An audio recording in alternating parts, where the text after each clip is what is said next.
Hello tout le monde, j'espère que vous allez bien. Je vais réfléchir, il faut que j'en parle à, ou c'est trop cher, ou pas pour maintenant. Ce qu'on va faire aujourd'hui, c'est qu'on va parler objections et je vais vous expliquer quelles sont les grandes catégories d'objections que vous avez le plus de chances de rencontrer lors de vos appels, si ce n'est à 100%. Ce sera valable que vous soyez sur du B2B, que vous soyez sur du B2C, du coach, du consultant, que vous vendiez des formations, du service, peu importe. On se rend compte que le marché est de plus en plus sophistiqué. Quand je parle de marché sophistiqué, j'entends que nos prospects sont de plus en plus éduqués, de plus en plus sceptiques, et donc vous avez besoin de mettre de plus en plus d'efforts sur vos ventes. Donc c'est ce qu'on va voir aujourd'hui, c'est comment anticiper les objections, et pour pouvoir anticiper les objections, il faut déjà bien connaître ces grandes catégories-là, pour que vous ayez un framework simple en tête, que vous puissiez voir et que vous puissiez anticiper donc ce qui a le plus de chances d'arriver sur vos appels. L'idée, c'est de vous donner déjà des armes et des billes, un peu comme un squelette que vous allez pouvoir suivre pour vous dire, ok, là je sais que j'ai un champ de mine qui est ici, bah tiens, on va essayer de limiter les dégâts et d'anticiper les choses. Première catégorie, c'est celle qui va être liée au problème. Il y a quelque chose qui est fondamental, c'est que s'il n'y a pas de problème, il n'y a pas de besoin. Et s'il n'y a pas de besoin, il n'y a pas de vente. Je vais ne pas acheter quelque chose juste pour le plaisir, surtout si vous êtes sur des services ou des offres qui sont ce qu'on appelle high ticket, donc forcément il y a un enjeu derrière, et s'il y a un enjeu, il faut qu'il y ait un problème. Donc par rapport à cette catégorie-là, on va commencer par la première sous-catégorie. Cette première sous-catégorie, c'est le problème n'est pas douloureux. Je viens vous voir, vous êtes coach sportif, et je vous dis j'ai envie de perdre 5 kilos. Sauf que ces 5 kilos que j'ai envie de perdre, c'est plus pour le plaisir. C'est pas forcément grave parce que, après tout, je m'aime bien aussi. Ça peut être par exemple, vous voyez une nouvelle opportunité pour devenir entrepreneur et sur cette nouvelle activité, vous voyez qu'en fait, il y a du potentiel. Sauf que dans votre métier actuel de salarié, vous êtes déjà très bien, vous vous sentez bien dans l'entreprise dans laquelle vous êtes, avec vos collègues. D'un point de vue rémunération, là où vous êtes, c'est aligné. D'un point de vue sens et mission dans ce que vous faites, c'est aussi bien. C'est juste que vous êtes en train de regarder, pourquoi pas. D'accord ? Sauf que vous ne ressentez pas un vrai problème. Deuxième sous-catégorie, c'est le problème n'est pas une priorité. Qui dit le problème n'est pas une priorité, dit manque d'urgence. Donc encore une fois, c'est un petit peu lié comme vous pouvez le voir, sauf que là on touche un autre point de cette catégorie qui est lié au problème, c'est l'urgence. Si je n'ai pas envie de changer maintenant dans l'immédiat, vous allez avoir tout un tas de catégories d'objections qui peuvent venir, notamment la priorité, notamment le fait d'investir dans 3 mois et non pas maintenant, le fait de se dire je préfère d'abord par exemple financer ma toiture avant d'investir dans un programme d'accompagnement, forcément vous allez vous heurter à pas mal de difficultés. Troisième sous-catégorie, il ne voit pas le problème. Donc là on parlait des problèmes soit qui n'étaient pas prioritaires, soit qui n'étaient pas urgents, qui n'étaient pas douloureux. Aussi un point tout simplement, c'est il n'y a pas de problème.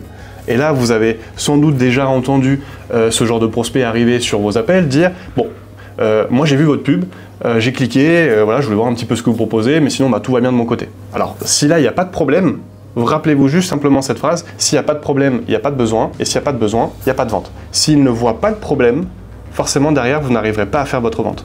Allez, maintenant, deuxième catégorie, le manque de confiance.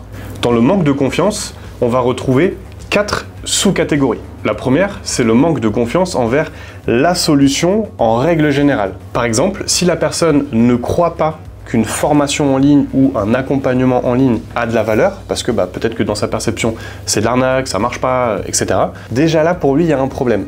Donc ça veut dire qu'il y a aussi un problème pour vous.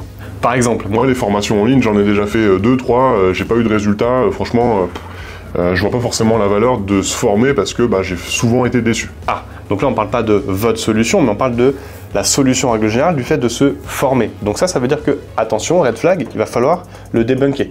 Ensuite, on a maintenant le problème envers votre solution.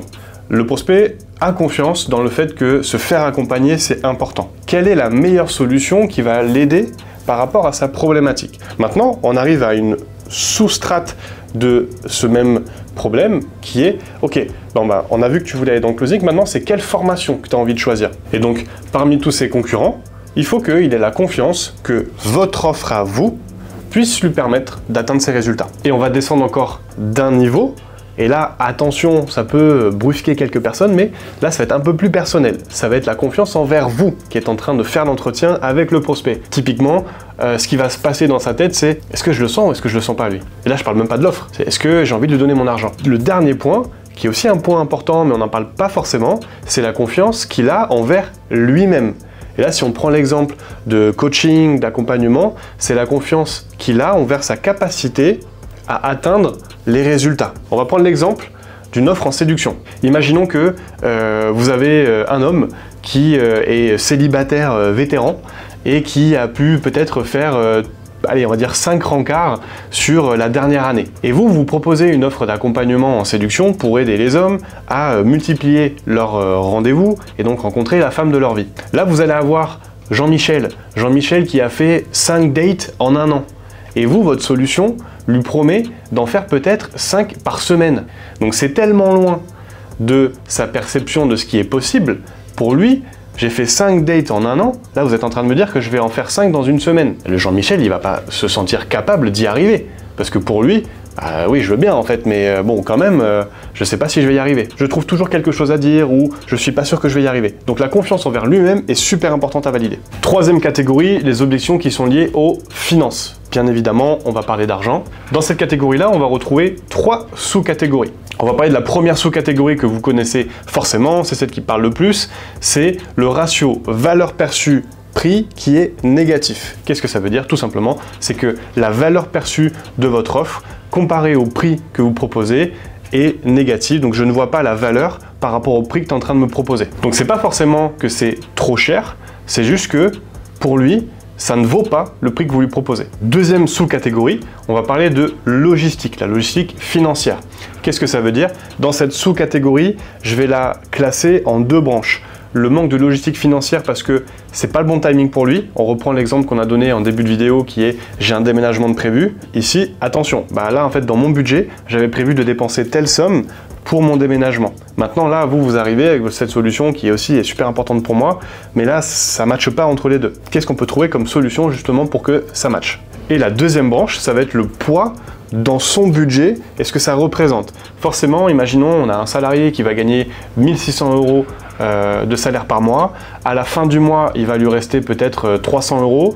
La solution que vous lui demandez, échelonnée par exemple, elle va lui demander 200 €, ce qui veut dire qu'il va lui rester 100 € à la fin du mois. Bon, là on peut comprendre que, ok, il y a peut-être un petit stretch, et donc le poids que ça va représenter dans son budget à lui, peut-être qu'il y a un inconfort là-dessus, et donc attention à traiter. Et troisième sous-catégorie, ressources financières, complètement KO. Au lieu qu'il lui reste 300 € à la fin du mois, peut-être qu'en fait cette fois-ci il lui reste 0. Là-dessus, on a une ressource financière qui est déjà de base dans le rouge, donc on peut aussi comprendre que par rapport à notre solution, c'est peut-être pas le bon timing ou tout simplement c'est pas la bonne solution qu'il lui faut d'un point de vue budget. On n'est pas là pour mettre les gens dans la merde. Ensuite, on a la quatrième grande catégorie qui va être liée à la décision. Et donc dans la décision, on a le fameux, en première sous-catégorie que vous connaissez, le je vais réfléchir. Maintenant, pourquoi il a besoin de réfléchir? Ça va être notre première sous-catégorie qui va être la réactance et le besoin de contrôle. Qu'est-ce que ça veut dire? La réactance, j'ai fait plusieurs vidéos dans lesquelles je vous explique ce que c'est, mais grosso modo, quand vous arrivez dans un magasin et que vous avez le vendeur ou la vendeuse qui vous oppresse tout de suite, là vous vous sentez déjà oppressé, fermé, vous n'avez pas envie de lui parler, donc vous avez encore moins envie d'acheter. Donc ce mécanisme-là, cette mécanique de ressenti, ça s'appelle la réactance. Toujours dans cette sous-catégorie, on a aussi le besoin de contrôle.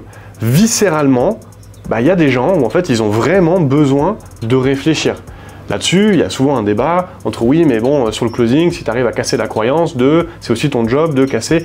Oui, mais viscéralement, surtout pour des montants qui sont parfois très importants pour des personnes, notamment par exemple investir 3000 € dans une formation pour quelqu'un qui n'a jamais investi dans une formation et qui n'a jamais investi 3000 € sur lui, on peut comprendre que oui, forcément, c'est un gros décalage déjà par rapport à son comportement. Ensuite, on va voir la deuxième sous-catégorie que je peux appeler le besoin de validation externe. Là-dessus, on va plutôt prendre l'exemple des particuliers pour bien comprendre. C'est tout simplement, par exemple, un monsieur qui va dire j'ai besoin d'en parler à ma femme pour réfléchir, ou madame qui a besoin d'en parler à monsieur pour réfléchir. Comme ça, tout le monde est content. Ça fait 10 ans que vous êtes en couple et vous avez toujours pris vos décisions à deux. Là, d'un point de vue aussi commercial, il faut aussi l'entendre. Maintenant, bien évidemment, on va avoir des closers qui sont fervents des méthodes américaines qui vont vous dire ah bah non, du coup on peut casser la croyance et donc du coup moi je peux retourner le cerveau de mon prospect parce que voilà, il a fait 10 ans de couple avec sa femme et je vais lui faire prendre conscience que du coup c'est pas un bon fonctionnement. D'accord, on peut le travailler. À un moment donné, il faut aussi trouver la juste ligne entre là je peux pas aller plus loin et attention parce que si vous franchissez la ligne et que vous essayez de travailler quelque chose qui n'est pas modifiable, là vous allez activer la réactance et donc là-dessus, fermeture de la vente. Et la troisième sous-catégorie qu'on va retrouver plus souvent dans du B2B, ça va être le vrai décisionnaire et banquant.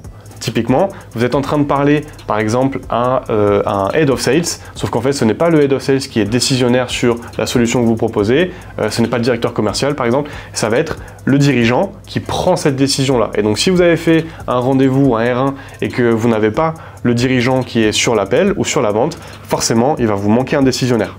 Et on va terminer avec la solution que vous êtes en train de proposer. Et là-dessus, on va encore retrouver 3 sous-catégories.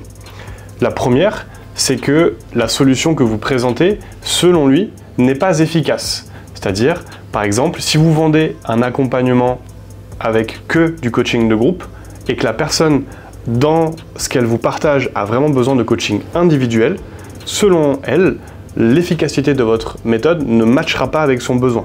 Donc, pas efficace. Deuxième sous-catégorie, pas compétitive. Qu'est-ce que ça veut dire? Vous avez un concurrent A qui a proposé sur la même solution une offre qui est plus avantageuse ou qui lui parle plus, et donc là-dessus vous avez été moins compétitif que le concurrent A, et donc celui-ci, votre prospect, part à la concurrence. La dernière sous-catégorie, qui celle-ci devrait être à elle seule une grande catégorie, la certitude de pouvoir y arriver seul, et donc là-dessus on peut tout simplement résumer cette sous-catégorie en pas évidente dans le fait de, je vois pas la différence entre investir 3000 € dans votre solution versus le faire moi-même. Donc là, je pense que je vais d'abord essayer moi-même avec tout ce que vous m'avez dit sur cet échange. D'ailleurs, merci beaucoup. Mais je vais d'abord essayer de mon côté, et puis ensuite, si ça ne marche pas, je reviendrai vers vous. Okay? Parce que là, la solution que vous avez présentée n'est pas évidente pour lui dans le fait de, je vois pas vraiment en quoi j'ai besoin de cette solution-là pour atteindre mes résultats. On a terminé pour cette vidéo sur les objections. J'espère qu'elle a pu vous apporter de la valeur.